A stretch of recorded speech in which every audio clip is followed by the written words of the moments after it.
जय हिंद दोस्तों, मैं हूं मेजर गौरवारी और आप देख रहे हैं मेजर राइट। अच्छा दोस्तों, कनाडा ने भारत को साइबर एडवर्सरी करार दे दिया। India is a cyber adversary. कहने की बात यह है कि कनाडा को लगता है कि भारत अपनी साइबर कैपेबिलिटीज इस्तेमाल करके कैनेडियन सिस्टम को मैनिपुलेट कर रहा है दो तीन चीजों के लिए। पहली चीज तो ये कि अच्छा, नाम सिर्फ भारत का नहीं लिया है, उसमें नाम उस रिपोर्ट में रशिया का भी लिया है, चीन का भी लिया है, वगैरह वगैरह वगैरह। लेकिन हमें भारत में इंटरेस्ट है, इसलिए मैं सिर्फ भारत की बात करूंगा इस वीडियो में। देखिए साहब, ऐसा है कि कनाडा का यह कहना है कि साहब भारत क्योंकि जैसे भारत ने बोला कि हम एक साइबर कमांड बनाएंगे, राइट। अब साइबर कमांड क्यों बनाएंगे? क्योंकि cyber capabilities fifth generation warfare का एक बहुत अहम हिस्सा है। Fifth generation warfare, there are subsets. मैं आपको एक थ्योरी समझा देता हूं। There are subsets and each is different. ये जो मैं नाम बताऊंगा ना आपको, ये एक से दूसरे से तीसरे थोड़े थोड़े अलग हैं, लेकिन इन्फ्लुएंस ऑपरेशंस है, fifth generation, grey zone, hybrid, आपको जो नाम लेना है। उसमें एक बहुत अहम किरदार प्ले करता है साइबर। और कनाडा को उससे भी डर लग रहा है। ये कहता है कि साहब भारत हैक करने की कोशिश कर रहा है। जो डिसिडेंट्स हैं कनाडा में, राइट, जो लोग हैं, यहां पे बात कर रहा है वो जो खालिस्तान सपोर्टर्स हैं। They are Canadian citizens but Khalistani supporters. इनको ट्रैक करने के लिए और इनके सिस्टम्स हैक करने के लिए, इनकी जानकारी, इनके ऊपर सर्विलेंस करने के लिए भारत ये साइबर कैपेबिलिटीज इस्तेमाल कर रहा है। तो भारत एक साइबर एडवर्सरी हो गया। क्या सबूत है? सबूत देने का रिवाज तो है नहीं दोस्तों। ये जो आदमी है जस्टिन ट्रूडो, ये इतना ज्यादा, जिसको कहते हैं कुर्सी का लालची हो गया। 70s 80s में, 90s में मूवी आती थी ना, अपने हिंदी मूवी आती थी जहां पे एक कोई पॉलिटिशियन को दिखाते थे जो अवैध कार्रवाइयां कर रहा है, अवैध धंधे कर रहा है, इसको खरीद फरोख्त हो रही है, ये सब ये दिखाते थे मूवीज में। बड़ा आम था हमारे समय पे, when we were growing up. तो these kind of movies were very common. Hindi movies जहां पे एक एंटेगनिस्ट था, वो हर समय एक पॉलिटिशियन होता था, और protagonist would be a common man, etcetera etcetera. Actually that is playing out in Canada. ये जस्टिन ट्रूडो इतना ज्यादा पावर हंग्री हो चुका है कि अब इसको सही और गलत के बीच में फर्क नहीं पता। आप किसी दूसरे देश के ऊपर जब आप किसी भी प्रकार की तोहमत लगाते हैं, किसी भी प्रकार का एक्यूजिशन लेवी करते हैं, तो आपका फर्ज बनता है as a responsible country, as a responsible power, आप ये बोलें साहब ये हमारे पास प्रूफ है। ये कुछ भी बोल रहे हैं, ये कुछ भी लगातार दर लगातार जैसे जैसे। और दोस्तों मैं आपको बात बताऊं, इनके 2025 में towards the end of 2025 Canada में इलेक्शंस हैं। और आप नोट कर लीजिएगा, जैसे जैसे 2025 के इलेक्शंस पास आएंगे, इनके एक्विजिशंस और भी वाइल्ड हो जाएंगे, और भी क्रेजी हो जाएंगे इनके एक्विजिशंस। जब तक जस्टिन ट्रूडो प्राइम मिनिस्टर, अगर लेबर पार्टी ने ऐसा कर दिया कि सिग्नेचर्स उनको कई सारे मिल गए और सबने बोला कि निपटाओ इस आदमी को, ये बिल्कुल पागल है, इसको हटाओ, हमें नया लीडर चाहिए, तब हो सकता है मामला कुछ बदले। अच्छा, दूसरी चीज है, मैं आपको एक बात बताता हूं बिफोर आई कंटिन्यू। अगर भारत खालिस्तानी जो लोग हैं, जो टेररिज्म में शामिल हैं या क्रिमिनल एक्टिविटीज में भारत में शामिल है, भारत उनको क्यों ना ट्रैक करे?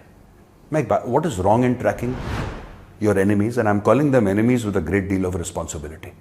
जिसको ये लोग बताते हैं कि ये तो सब एक्टिविस्ट, वो कोई एक्टिविस्ट नहीं है। अब देखिए साहब, जैसे निज्जर है, आपने ये फोटोग्राफ उसकी देखी होगी, फोटो नहीं दिखाऊंगा मैं यहां पे, वो आप सब लोगों ने फोटोग्राफ देखी है निज्जर की, जिसमें निज्जर के हाथ में AK-47 है।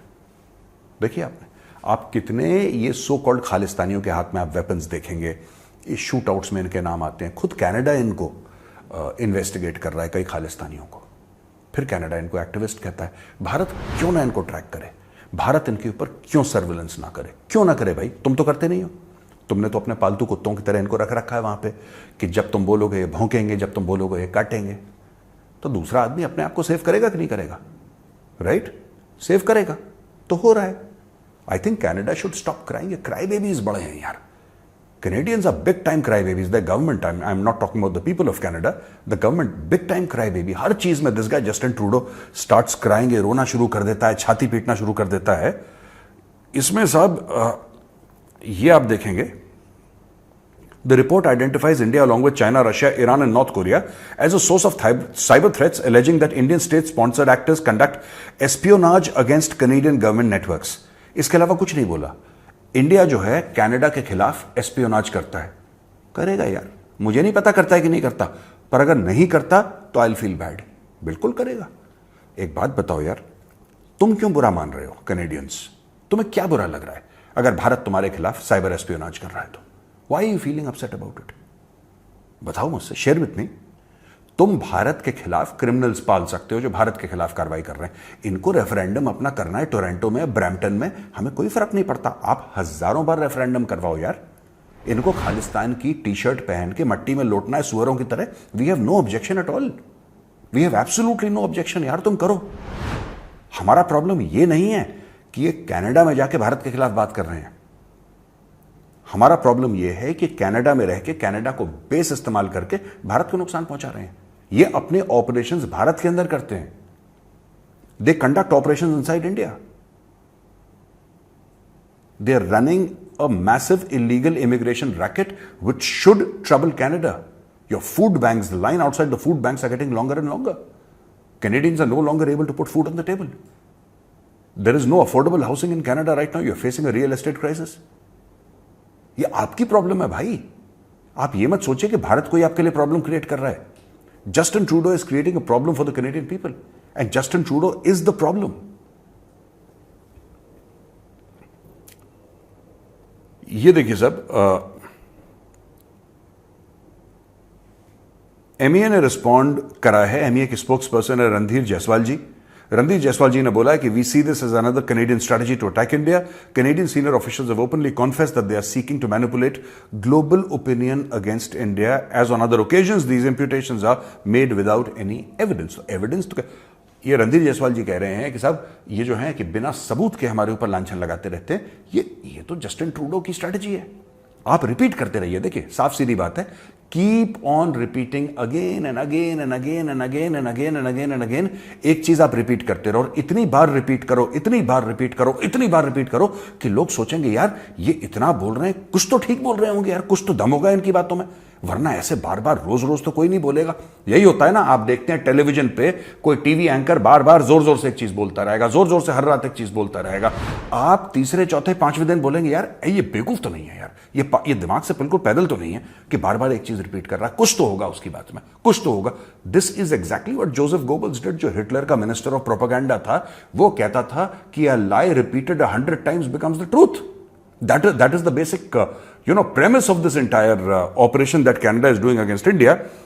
वहां पे कनाडा की जो कोर्ट है वो to prevent disruption of Indian consular camps organised in Vancouver, British Columbia की सुप्रीम कोर्ट ने एक इंजंक्शन ग्रांट करा है प्रो खालिस्तानी प्रोटेस्टर्स। अब इंडियन कैंप्स क्या हैं? Consular camps.